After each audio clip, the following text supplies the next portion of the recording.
I'm back with another video. It's probably gonna be my last video for a while, honestly. And it's gonna be part 2 of breaking generational curses. That's just gonna be a little story time about me.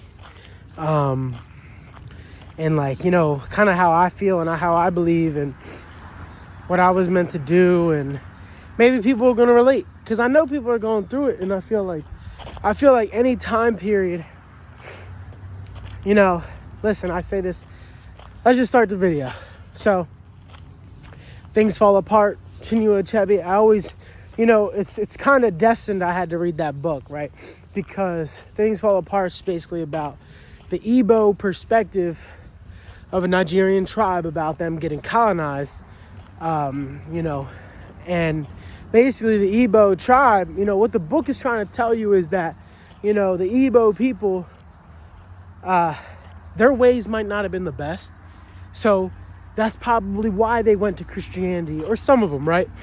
And, you know, and the Igbo people are like, you know, we've never been in this time period where our family members have, you know, have switched sides. So we can't even wage war. How are we supposed to fight people? You know, how are we supposed to fight our own family?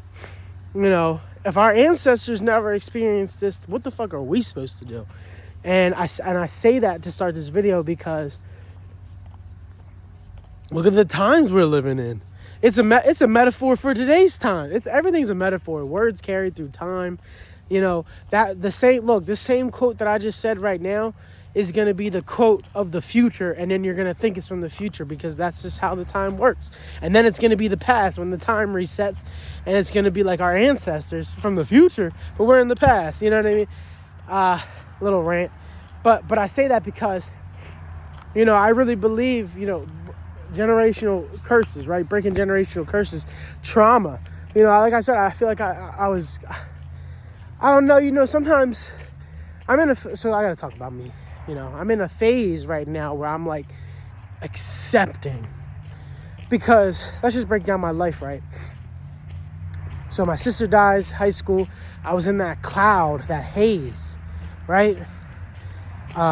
In that haze all the way, you know, I was going to go to college, but then my sister, you know, she kind of messed the money up. So they were like, yo, you can't go to college. You got to go to community college. So I'm like, all right, I'm going to go to community college. But community college wasn't serious. You know what I mean? Like, I always need to feel like I'm like, this is for real. And I went to community college. I was like, man, this is a joke. So I left, right? And I started bumming around. And, you know, then I go to, you know, I do my little traveling around the world, right? And every single person's like, yo, you need to talk about this, and this is the type of person, you don't think you're going to be an advisor? And I was like, man, I think I know. But for me to get there, the steps and everything I have to do to take is exactly what this video is about, right? Like, so then, you know, fast forward, I go back to school, more grind mode. So it's like I go from like haze mode, out of the haze into straight grind mode, right? So I go to school. Now I got these jobs. And then now it's like enough talking, because all I did during my haze and my grind was talk to get to where I'm at. So now that I'm almost in a sense done talking, I'm just listening and observing, and, you know, I have nothing new to add. You know, I feel like there is nothing new to talk about. A lot of my videos are repeated, or, you know, I'm getting better at saying the same thing. You know what I mean? Like, I've put out multiple of the same videos. I'm trying to think, like, believing in yourself in various different ways, or explaining how, like, the circumstances of how the world's come together now, you know, several times. So I say all that because now I'm in a state of acceptance. And now that I'm in this state of acceptance and just sitting back and listening, I'm like, yo, my life story like, when you play back everything, you think like, what am I supposed to be doing? Because I'm not one of those, which is why I keep telling people, I'm like, just because you get the job and you do X thing, that's not who you are. You're more than the job. You're more than the X thing you're doing currently in the moment. You know, you're deeper than that. And, you know, I'm at a state of wanting to do more, accepting more, and I'm like looking for where do I need to go, right? And in that moment, it's like why I'm bringing up breaking generational curses, because I'm like, everybody, I think no matter what, if we were born in this time period, or if we were born in, like I'm saying, if I was born during the Igbo tribe during that period, like everyone's going to be born during a lifetime of, I think, heavy decisions. And I don't know if they're ever going to be as heavy as the one we just went through. And I'm just going to be honest, it's just straight about taking the shot, right? This time I'm actually saying it. Usually I say like the Kuster or like the Yamin. But like if you got the shot, and this is why I say it's important. Because I feel like my whole purpose in life was, I'm a Tuesday born, I'm a guide. I was supposed to guide not only my family, but, friends, family, things like that, to a better place mentally, spiritually, and, my whole family, my mom's side, my dad's side, got the shot. And I didn't, right? And it's like, I've been telling them stuff for years, but it's like, for years, trying to talk to them for years, and then like this happens, and then it's like the generational trauma and curses is like, it's like your body's already programmed. You know what I'm saying? Like I talked to my friend about just standing up for yourself against your family. Your body almost doesn't want to. Like, let's say your family wants, you don't want to go. You know you're not going to get anything out of it. But your body knows that it's comfortable. Because your body's already been programmed to be comfortable around. And it's been, it's that script. So you're going to go around your family and you're going to be comfortable because you don't want to resist. But the resisting is what's allowing you to change. But I say this because I'm like, if I was supposed to save them and everything, like, maybe, and this is how I'm internalizing it, because your brain will internalize everything, right? So maybe I'm wrong. But if I was always supposed to save them, then they took it and I didn't. Maybe that was only to force the point home that, hey, Brandon, you weren't going to do it in this lifetime. You're going to have to separate, or you were always going to just blend in with them. Like, imagine if I never kind of put my foot down earlier and I would have got the shot. I would have just been comfortable around my family. But I think that moment needed to happen so that I could, step back and say, all right, Brandon, you got to hunker down and do this again. And I know a lot of people don't like hearing that belief.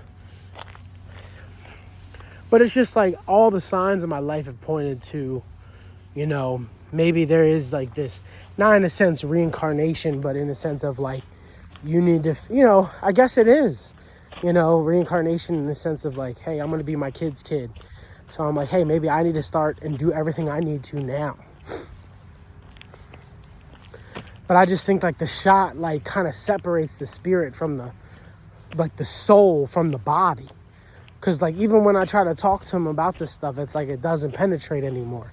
It used to penetrate. Now it doesn't penetrate. It's just like it's like almost like you throw a ball. Throw a ball at somebody and then they don't even reach their hands out. It just hits them and drops to the floor, Yeah, I say that because I'm like, man, I think my mission was to save my family. And now I really can't. But now I'm like the start. I'm the sacrificial lamb. You know what I mean? To then restart that wheel and get our family right and going, It's kind of tough to think about, and I think I'm only putting this video out because, I'm at this point where I don't have, like my bases are covered now. So now I can just sit here, be honest, look at myself, and think about the next thing, and I kind of you have to dead that, but it's very hard. When your body, your body's tempted. Your body wants to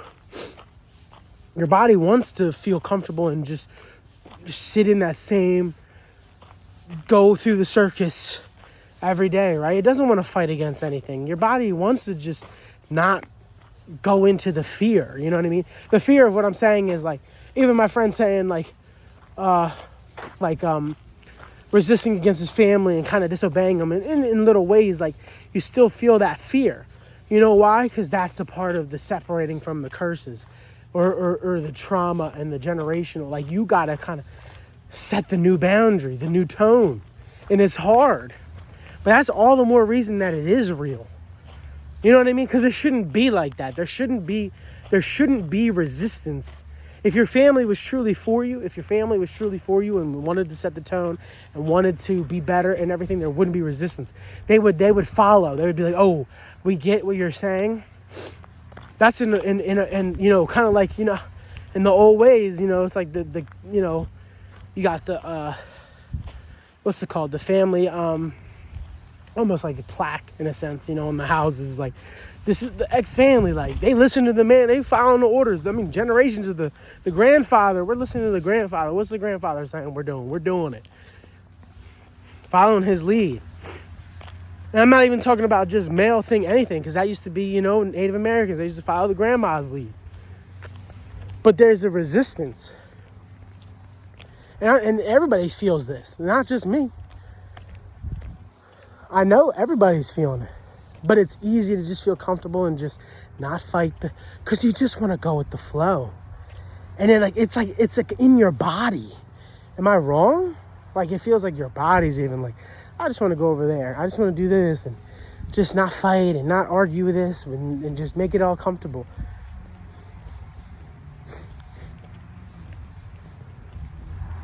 But knowing that I have to put my foot down and do X things, and it's like, and say these things, and it's like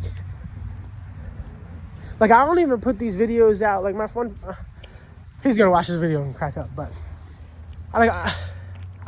my friend said something like, damn, that's a good thought. And like in that moment, like because I said something, like it was like before I put this video, the you know, generational curses, I was talking to my girl and a friend about it, and then my friend was like, man, those are some crazy good thoughts, like blah blah blah. And it's like in that moment, this is where my head goes. Like, I don't even need that. Like, oh, that's some good thoughts, or that's a good idea. Like, I don't even need that because I'm not saying nothing. You know what I mean? Like, I feel like that's where I'm at right now, where like nothing I'm saying is good, or like I feel like that's not even the point anymore. I don't know if what I'm saying sounds like, does that sound arrogant or something? But I'm not meaning it in that way. It's like if what we know and what we're supposed to be doing should already be accepted and universally understood, like I'm not saying nothing groundbreaking, like don't even praise me for it. So, you know what I mean? Like, because it don't matter. What's that praise gonna do when no one else understands? You know what I mean? I don't know. I say that because I'm just like, I'm saying the same things over and over, and it's just like, it's never gonna get through. I think the only way it gets through is when I start the new loop. Because that's all you want to do. Your body kind of wants to join and just do the loop again. That's the AI in us, you know. And I say the AI, like the generational, you know, your family, of what you've been doing. If your family's been doing shit for generations, doing absolutely nothing, talking shit on everybody, not caring about themselves, being narcissistic, guess what? You're going to do that same thing. That's what you're comfortable with. Even if that's not who you are, it is comfortable to do that.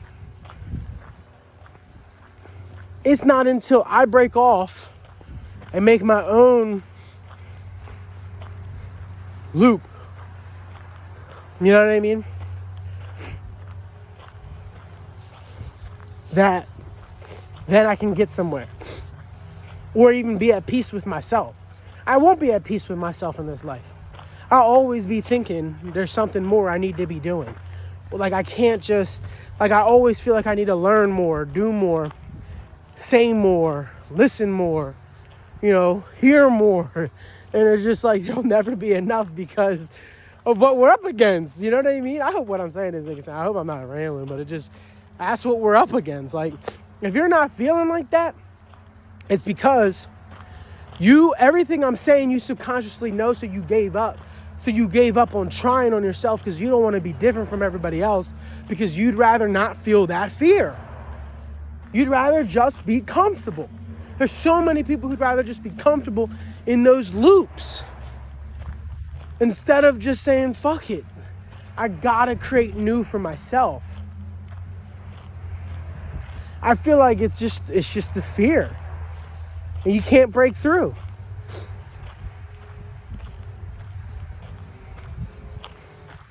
So I'm like, damn, I gotta really start my own lineage again. You know what I mean? From scratch. Maybe I started this all myself anyway. My grandfather did die before I was even born, so I could just be my grandfather. You never know. He started his own lineage. You know what I'm saying? I wouldn't even doubt it. How would I know? But it's just, it's tough, man. Because sometimes you like, of course I want to be on here and being positive and bring that energy every time. And I do that. I'm all that every day. I got to do that every day for the kids. Go to school. And I go to school and every day I'm positive for the kids. I even had kids tell me they don't like me because I'm positive and they're not positive in their own lives. And then get this, they still apologize for it, but that's what I'm saying. Like, what we're up against on every level is just, it's hard.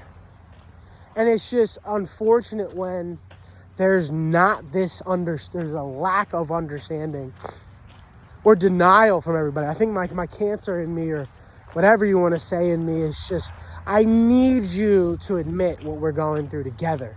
I need you to admit it. You're hiding from it, but if you don't admit it, you're wasting my time. Because the longer you go not admitting it, the worse it's going to get for you. For example, last thing I'll say. It's just like how when two people experience a moment, they can repeat that trauma for the rest of their life, depending on how you handle it. So, for example, I have a friend, sister. They both almost got kidnapped by some Mexicans, right, when they were younger. To this day, the one girl's like way over, doesn't even think about it, right? To this day, the girl still dreams about Mexicans kidnapping her. And then get this, when she was walking, she got two Mexican people were following her in a van and everything. And, you know, she was like, oh my God, they're trying to kidnap me, and people saw it and stuff like that.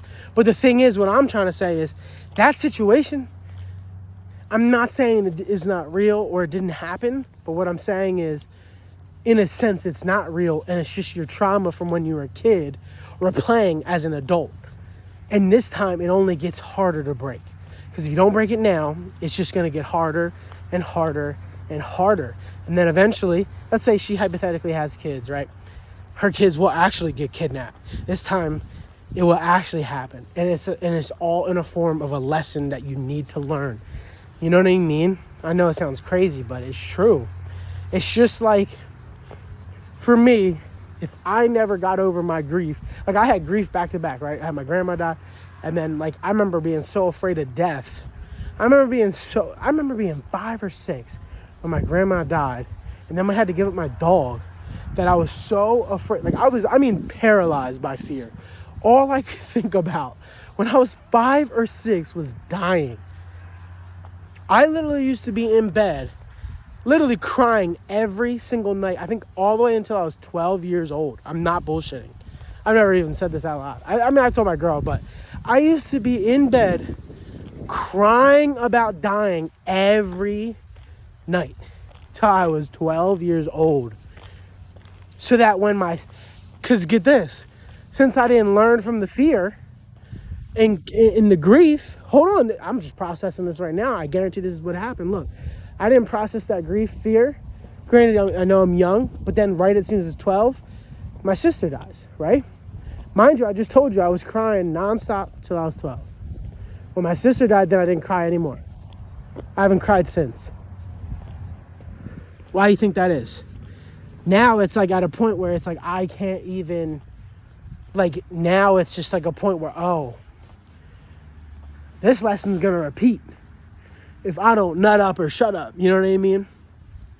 And it's only going to get harder for me. I guarantee something's going to happen traumatic to me, or some death's going to happen. I think about it all the time. And it's, look at me admitting, a piece of my cycle. I know one of them's going to happen because I didn't get over it. But get this. I'm trying. That's all you can do. At least try. At least admit things to yourself. Look at me openly admitting this shit to you guys.